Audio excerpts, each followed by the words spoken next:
Buenas tardes. Esta tarde vamos a dedicar nuestra charla online, porque no puede ser de otro modo en estos momentos en los que sufrimos todos pues, la pandemia que se extiende por el mundo. Vamos a hablar de un tema que ha suscitado mucho interés, no solo de ahora, desde hace mucho tiempo, pero que quizá en momentos tan difíciles en los que hay que enfrentar la incertidumbre, hay que enfrentar a veces miedo, adversidad, que duda cabe se presenta cada vez más fuerte, siempre ha sido un recurso para poder realmente encontrar inspiración, encontrar modelos para saber cómo afrontar todos esos momentos difíciles. Me estoy refiriendo al tema de nuestra charla, el estoicismo para la vida. El estoicismo es una corriente filosófica que viene de muy antiguo. Y nos podríamos preguntar qué utilidad tiene traer de más de 2000 años una filosofía que por ley de naturaleza tiene que estar en un contexto distinto. Y tal vez no sea así, porque el ser humano no ha cambiado tanto a lo largo del tiempo. Lo que sí es cierto es que esta filosofía de vida fue el marco en el cual se desarrollaron momentos históricos muy importantes, especialmente en Roma, porque aunque nace en Grecia, va a tener su máxima expresión en Roma. En el marco histórico en el que se desarrolla, vivieron momentos muy similares a los que nosotros podemos vivir hoy en día, especialmente un desencantamiento, una desilusión por la vida social, por la vida pública, una gran adversidad, un gran individualismo, también una decepción por lo que podrían ser los valores humanos que caían detrás de lo que eran los intereses continuamente en lucha por los puestos sociales, por la riqueza, etcétera, en una especie de lucha por la supervivencia. Hoy vivimos tiempos donde la adversidad se ceba, en unos más que en otros, pero sí es cierto que ante los momentos difíciles hace falta una cierta actitud, hace falta unos valores. Y ahí es donde viene a cobrar importancia el tener una filosofía de vida. Una filosofía de vida, ¿qué significa?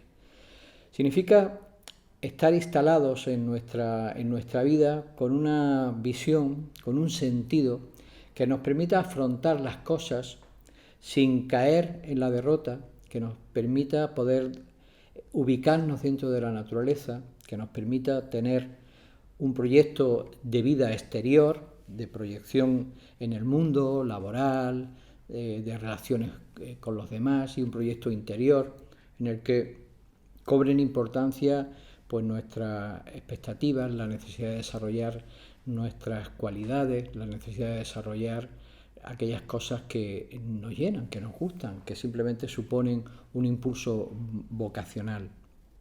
Tener una filosofía de vida entonces es vivir la vida con un significado, con un sentido, tal vez muy lleno de creencias, porque en ese terreno nos vamos a mover casi siempre en cosas que son difíciles, que son subjetivas, que son muy difíciles de comprobar, pero tener una filosofía de vida significa tener coherencia. Y eso es lo que nos puede aportar el estoicismo, como otras escuelas, como otras corrientes que ha habido en su tiempo. Sin embargo, el estoicismo se presenta de forma muy práctica, tremendamente práctica.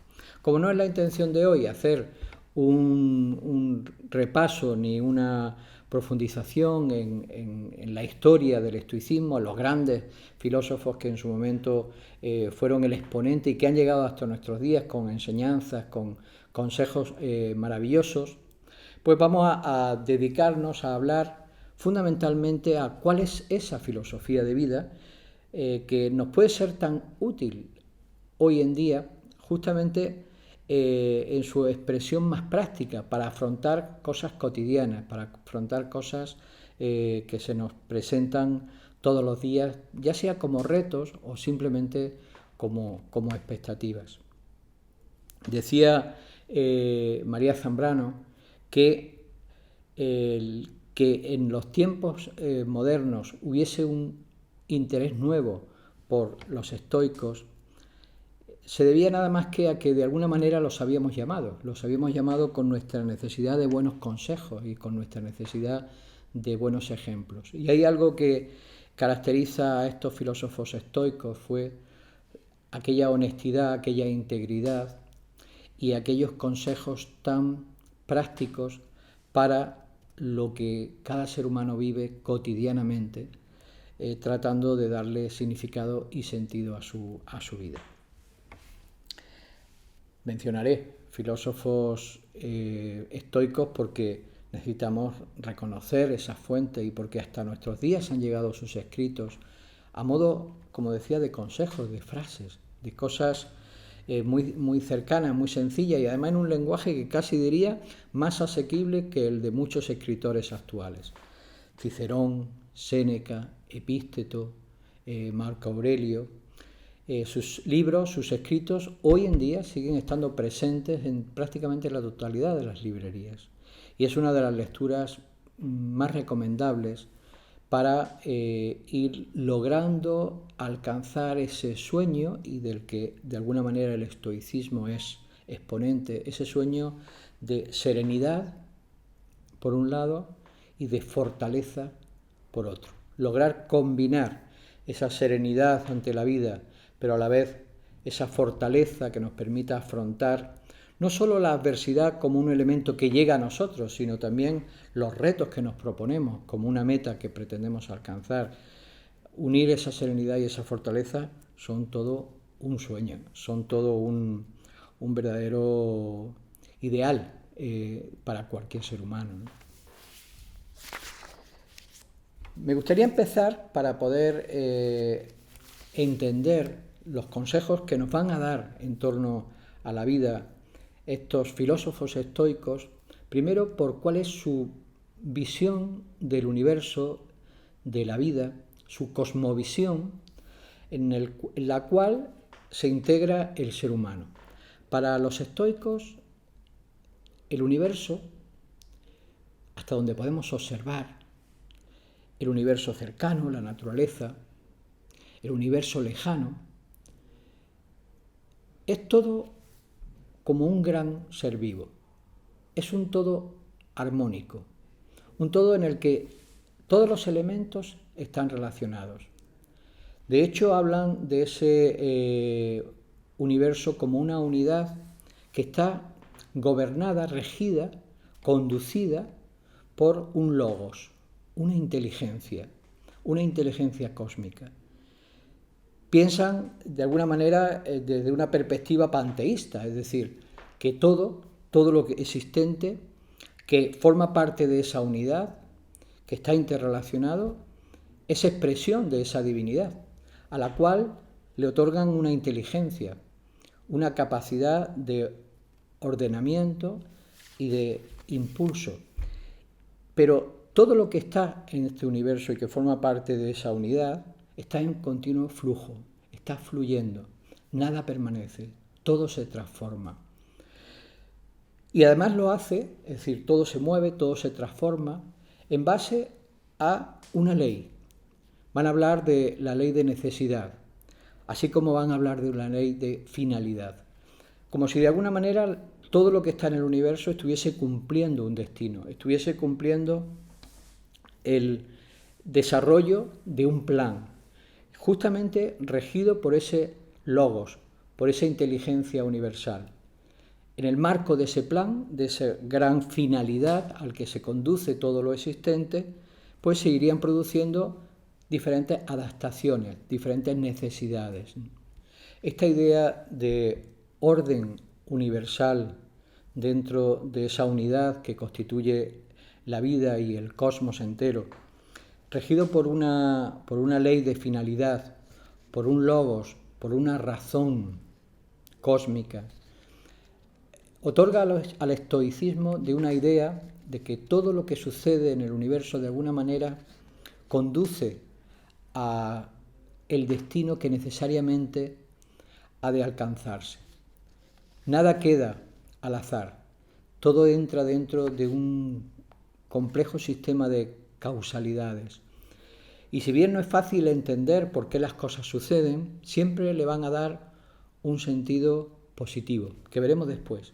Siempre van a entender que la necesaria aceptación de lo que es inexorable responde a un adaptarse para realmente crecer y progresar en ese destino que consideran que, si bien no está fijado en cuanto a los detalles, sí está fijado en cuanto a la finalidad, la necesidad de que el ser humano, y esa será la idea del ser humano, el sentido que le van a dar, la finalidad del ser humano, el sentido de la existencia de cada hombre, de cada mujer, es precisamente desarrollar nuestra condición más elevada, más espiritual, e ir transformando, superando, trascendiendo nuestra condición animal.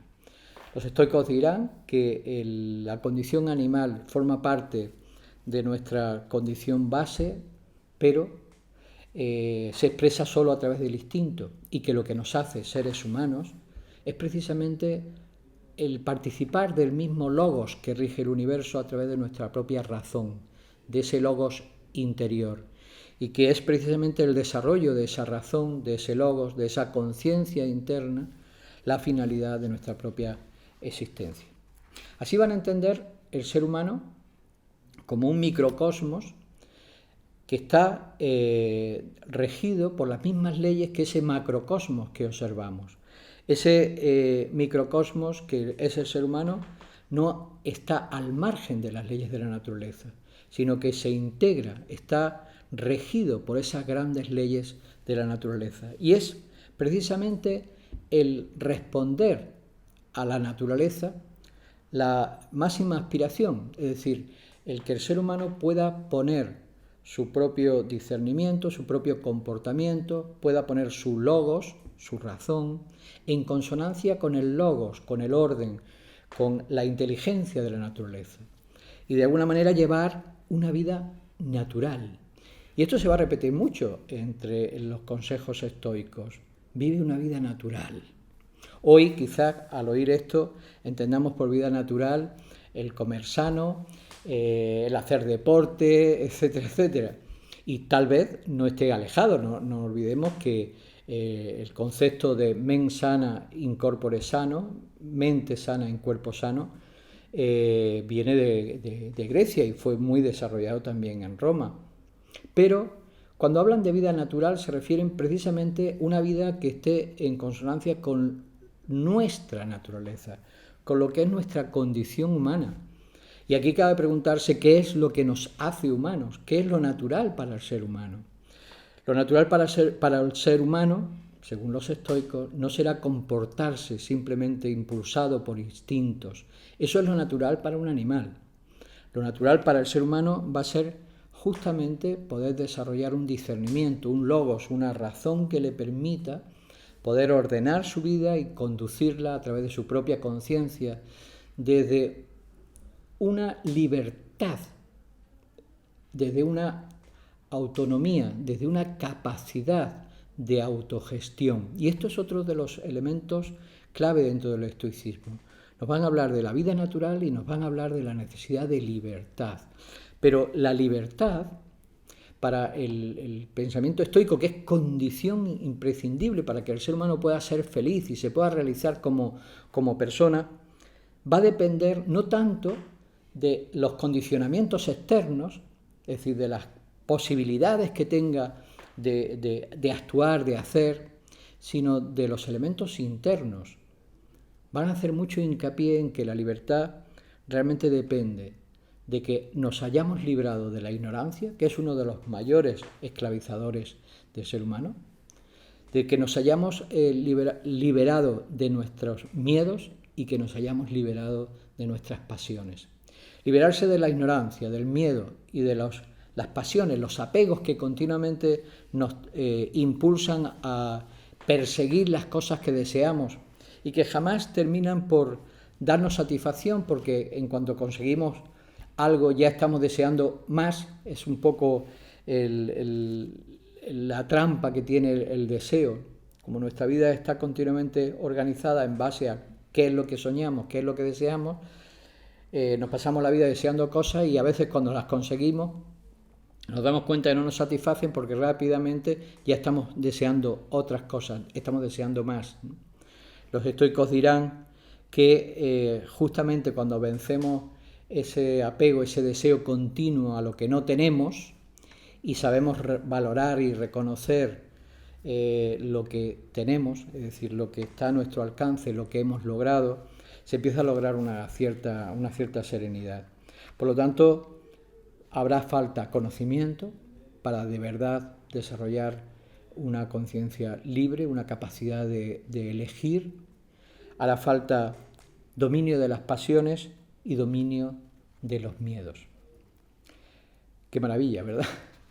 Si esto fuese así, realmente estaríamos dando una de las fórmulas más sencillas y a la vez estables, duraderas, para que el ser humano pudiese alcanzar, si no la felicidad, sí un cierto grado importante de satisfacción en la vida, conocimiento, dominio de las pasiones y liberarse de los miedos, ¿no? Y todas las filosofías, veréis ahora, de los consejos que nos van a dar para la vida, van dirigidas justamente en gran medida a esto. Como decía antes, esta situación ante un universo ordenado, con un sentido, regido por una inteligencia, esa situación donde el ser humano se encuentra en ese marco universal, también teniendo como finalidad, como meta, el desarrollo del potencial, le da un sentido de la vida que va más allá del actor pasivo. Para el estoicismo, entonces, el ser humano se encuentra en la vida con un reto, con una finalidad. No es solo un objeto pasivo que va a sufrir la fortuna, a veces adversa, a veces benefactora, sino que tiene una misión, tiene un trabajo, tiene que realizar un proceso de aprendizaje. Es entonces todo lo que le sucede entendido como una prueba, como un reto, como una oportunidad. Esa postura ante la vida, como digo, de forma demasiado simplificada en dos extremos, nos puede llevar, por un lado, a adoptar una actitud de víctimas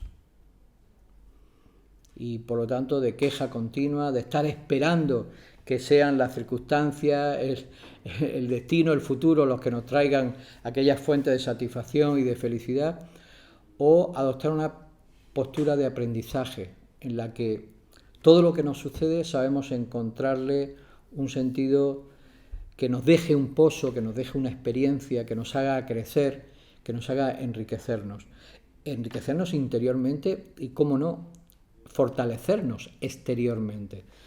Es así entonces que la adversidad, desde el punto de vista estoico, la dificultad, no es sino una oportunidad para poner en juego nuestras cualidades, nuestras potencialidades y desarrollarlas. Para el estoico no hay nada que podamos decir que es malo en sí mismo. Obviamente hay situaciones que es difícil no catalogar como malas, pero intenta darle la vuelta para, desde su posición mental, hallar algo que le permita salir fortalecido, algo que le permita salir con un poquito más de sabiduría, con un poquito más de voluntad, de autodominio, con un poquito más de fortaleza.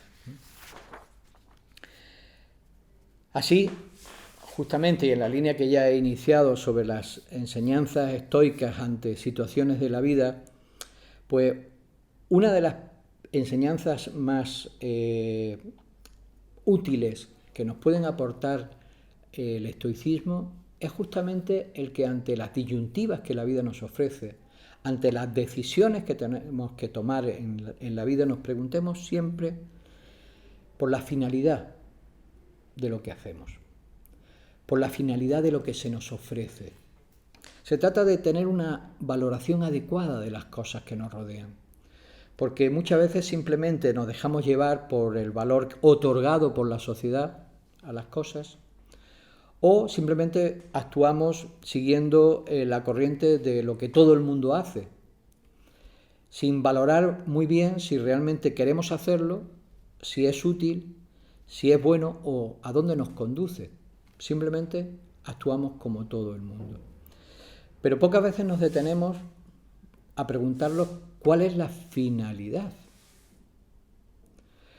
A veces esta posición nos va a llevar a valorar mucho más y a saber restringir nuestros deseos, porque vamos a tener un criterio de utilidad.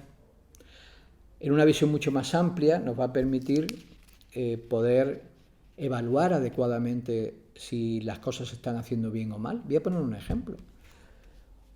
Hoy se da por hecho que la economía tiene que crecer.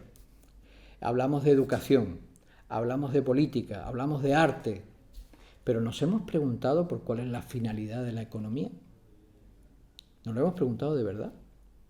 O, por ejemplo, y no hablo de la economía o macroeconomía o la finalidad del arte en general o de la educación, pero para nosotros, ¿nos hemos preguntado para qué quiero ganar dinero? Y tal vez diremos, sí, pues para poder tener las cosas básicas y aquellas cosas que son necesarias y mínimas para tener una vida digna, ¿no? Sí, pero ¿nos hemos preguntado qué es lo que hace digna la vida? Tener más, actuar de determinado tipo de forma, de determinada manera, tener determinado tipo de valores. Nos hemos preguntado si estamos desarrollando aquellas cosas que realmente nos hacen realizarnos como personas. Nos hemos preguntado por qué sentido y finalidad le quiero dar a mi vida, no ya a la vida, sino a mi vida, a esta vida, o al menos a los próximos 5 años. Este tipo de planteamientos estoicos son los que llevan desde una perspectiva filosófica al individuo a conducir su comportamiento, sus decisiones, su vida desde la reflexión. Se trata de una acción reflexiva guiada por un logos, por una razón activa, despierta. Se trata de que el ser humano piense por sí mismo, no sea pensado. Y ese pensar por sí mismo no es fácil, porque exige despertar discernimiento, exige saber a dónde nos conducen las cosas, exige libertad interna, ¿no? Como decía, habernos liberado de nuestros miedos, habernos liberado de nuestras pasiones. Pero es lo que nos van a aconsejar los estoicos, ¿no? Pregúntate por la finalidad de las cosas. Otro de los consejos que nos dan los estoicos es cuidar el enfoque que tenemos ante los acontecimientos, disciplinar nuestro pensamiento, nuestra valoración que hacemos sobre lo que nos sucede y sobre las cosas. Como decía antes, para el pensamiento estoico todo puede ser una oportunidad de crecimiento, todo puede dársele una proyección positiva si lo tomamos desde la idea de aprendizaje, de superación, en lugar de sentirnos víctimas, de estar en la vida simplemente de forma pasiva, esperando que nos sucedan cosas.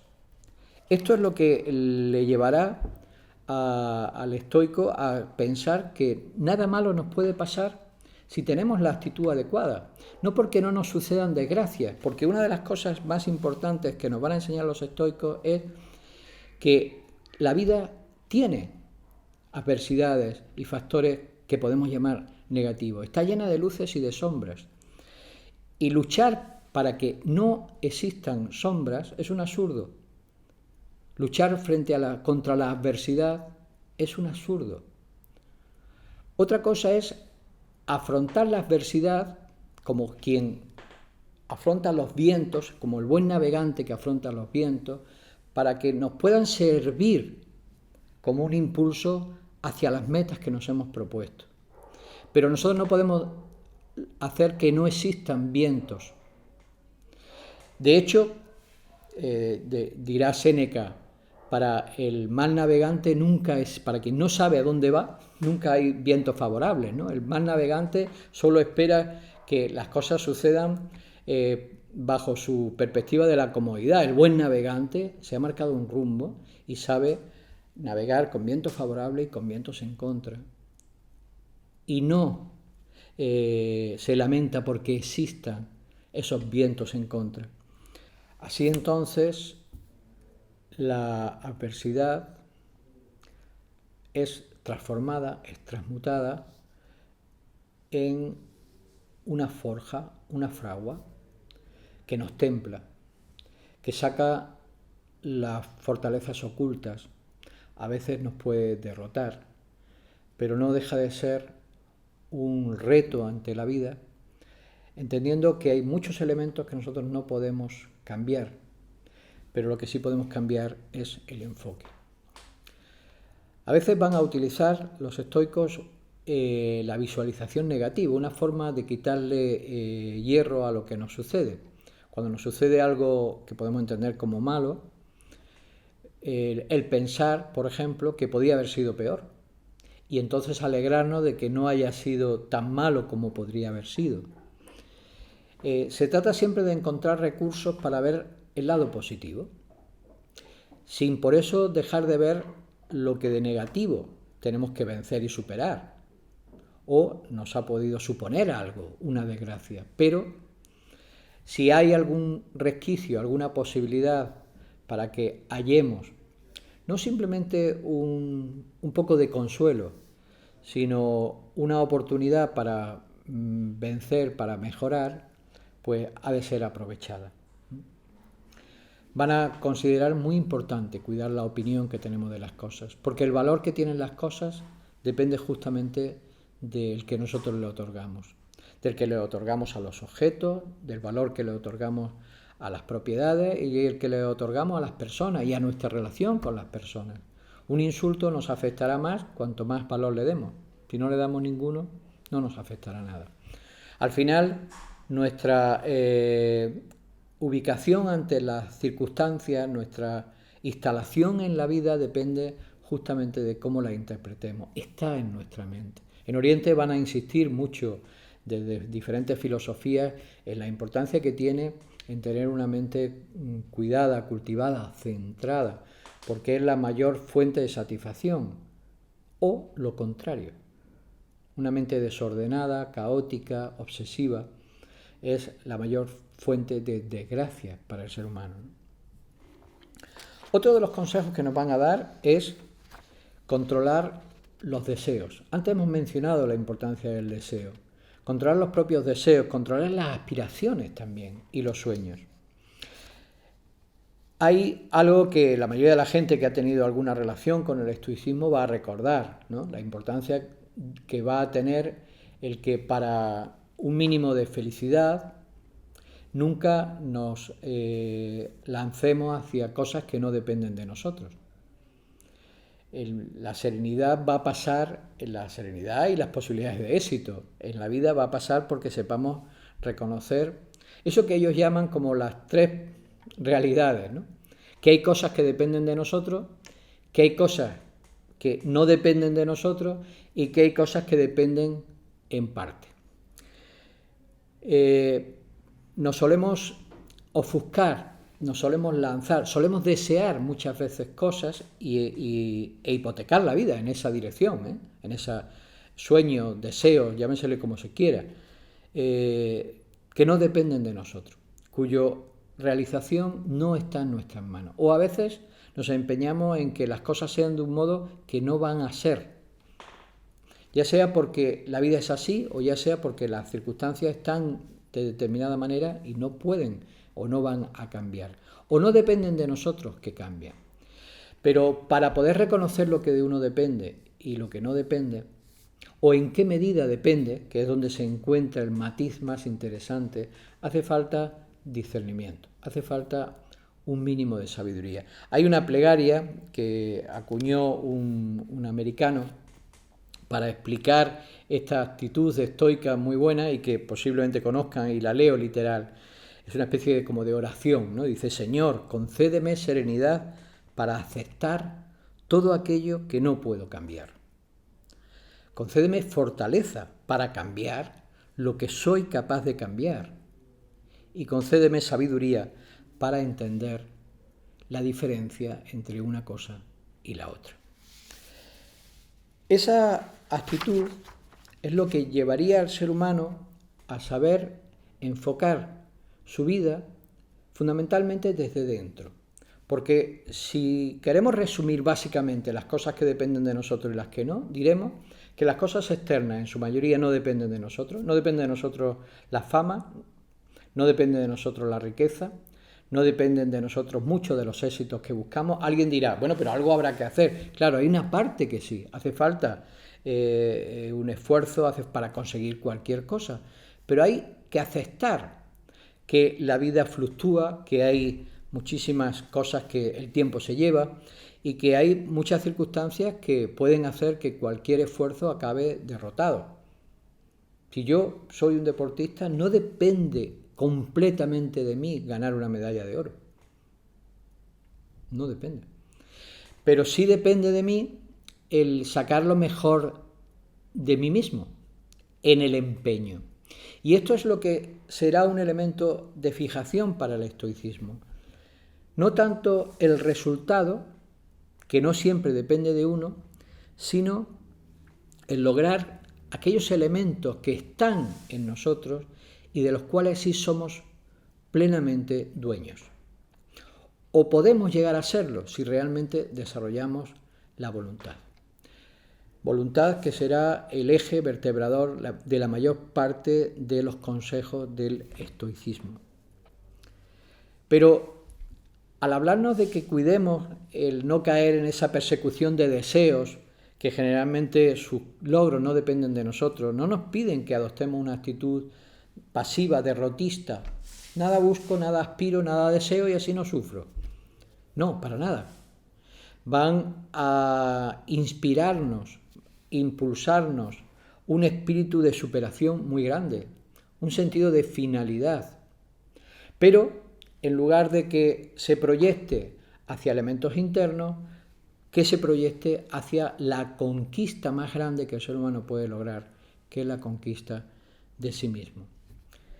¿Cómo superar entonces el deseo, ese impulso continuo hacia querer cosas? Obviamente en sí no tiene por qué ser malo. El problema, como decía, es cuando nace o bien solo como un impulso descontrolado, o bien cuando lo enfocamos hacia cosas superficiales, que no tienen sentido, que realmente no van a reportarnos nada. El problema del deseo es que si nos pasamos la vida deseando cosas, si no las conseguimos somos unos desgraciados, y si las conseguimos lo más seguro es que en cuanto las consigamos dejen de ser ya atractivas y queramos otras. Es como si el deseo se necesitara alimentarse a sí mismo. Por eso van a recomendarnos esa serenidad que supone anteponer la razón al impulso. Esa razón que nos puede llevar incluso a valorar más que el deseo el sentido del deber. Y esto es una de las características de los estoicos, un alto sentido de la responsabilidad y del deber para consigo mismo, de la responsabilidad para con la propia vida. Es un sentido del deber que lleva a encontrar una gran satisfacción en actuar según la recta razón, según lo que te dictan tus principios, tus valores, tus logos. Eso fortalece la dignidad, el sentido de identidad, eso va a fortalecer la autoestima, va a desarrollar la voluntad, y en todo ese desarrollo y conjunto de elementos se halla el estoico más felicidad que el simple placer de los sentidos. Es como si la felicidad estuviera más asentada en la virtud, es decir, en el desarrollo de las mejores cualidades del ser, que simplemente en las sensaciones. Otro consejo que nos van a dar los estoicos, otro consejo para la vida, es vivir desapegados. No aferrarnos tanto a las posesiones, a la fama, a la riqueza. Es decir, no desear tener más, sino ser mejores. Y esto, más allá de parecer una moralina, justamente se refiere a aquello que de verdad constituye el sentido de la vida que le va a dar el estoico. No rechaza los bienes materiales. Séneca, por ejemplo, que se sabe que, siendo como fue además consejero de Nerón, y además un gran hacendado que había heredado una hacienda importante que tenía que gestionar, porque tenía gente que trabajaba con él,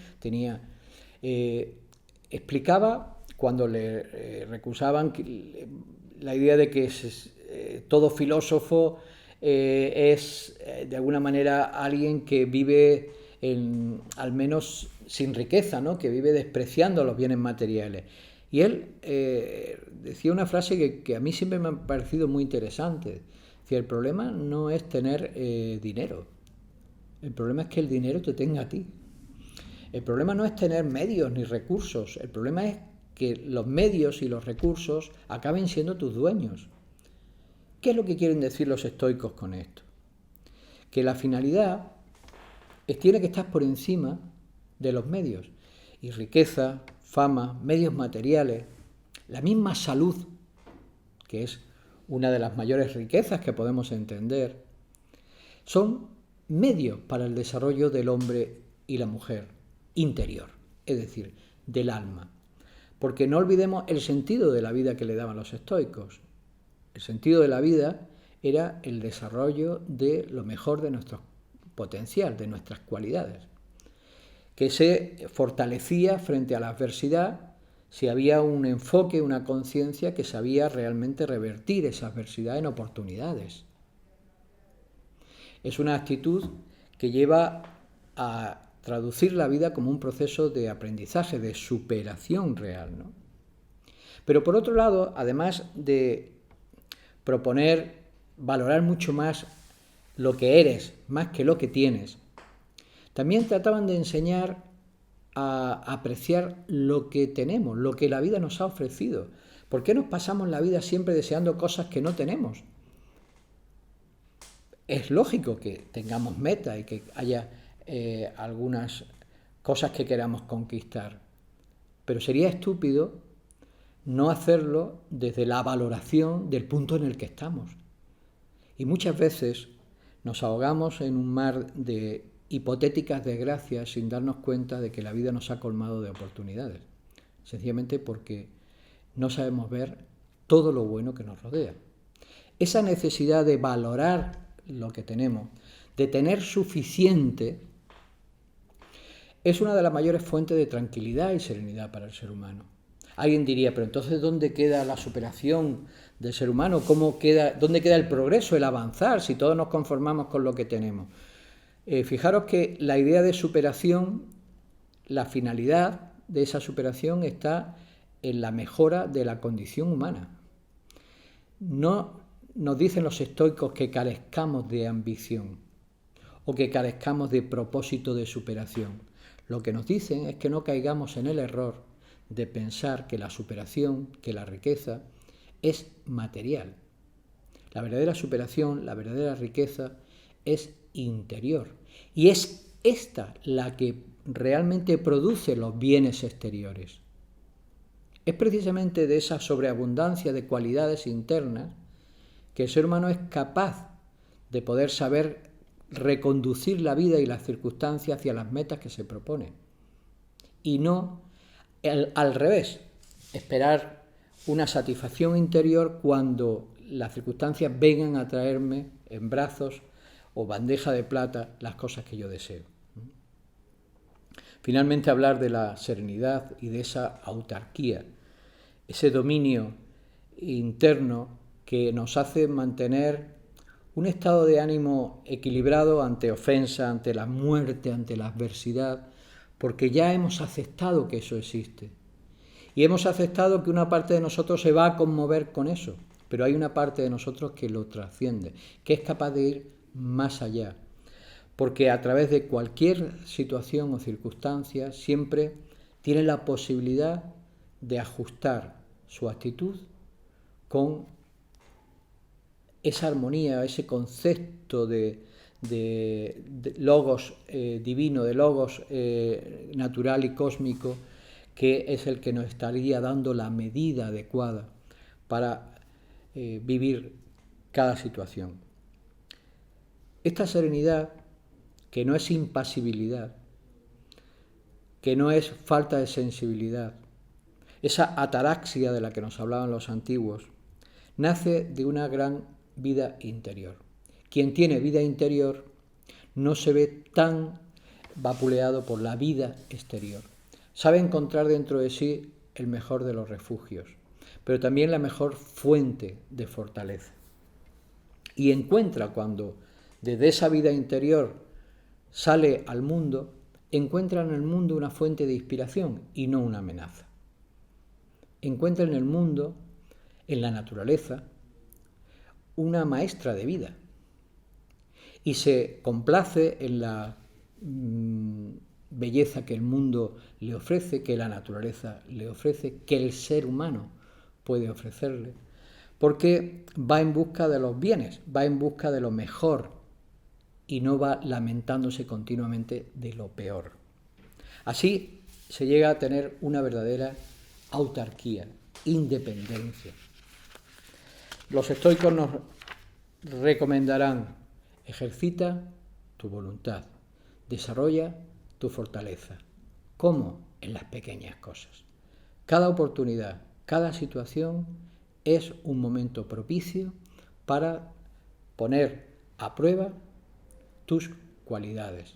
Cuando lo hacemos en lo pequeño, cuando lo hacemos en lo cotidiano, cuando somos capaces de hacerlo en aquellas situaciones a las cuales ya estamos de alguna manera acostumbrados y empezamos a imponer nuestro discernimiento, nuestra voluntad, si en algún momento vienen los momentos difíciles, el músculo interior de la voluntad ya estará desarrollado. Y finalmente, algo que me parece fundamental en un mundo donde cada vez el individualismo está más expandido, ¿no?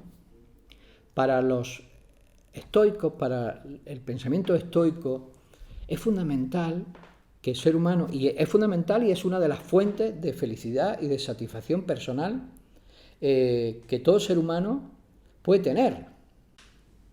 Se trata de su compromiso con el mundo. Es curioso cómo una filosofía que nos habla de la vida interior, de encontrar en nosotros el refugio, de que la riqueza que tenemos que buscar es la propia, sin embargo nos impulse a vivir y a buscar la convivencia con los demás y a construir algo sólido en sociedad.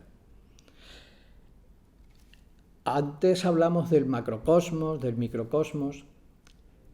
Para el pensamiento estoico, la forma en cómo el ser humano, microcosmos, tiene de poder integrarse en el universo, en el macrocosmos, de poner su propio logos, su propia razón, en sintonía con el logos universal, es creando un mundo intermedio, un mesocosmos, la ciudad.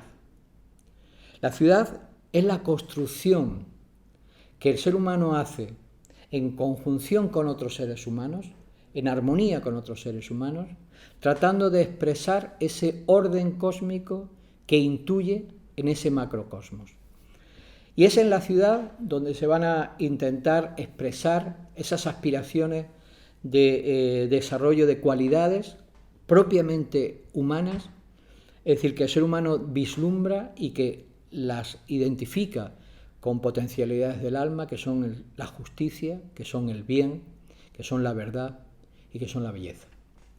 En ese esfuerzo, en ese impulso por construir algo en conjunto que responda a esas características de bondad, justicia, verdad y belleza, el filósofo estoico, y todos creo que ya nos estamos identificando de alguna manera, estamos tratando de ser filósofos un poco estoicos.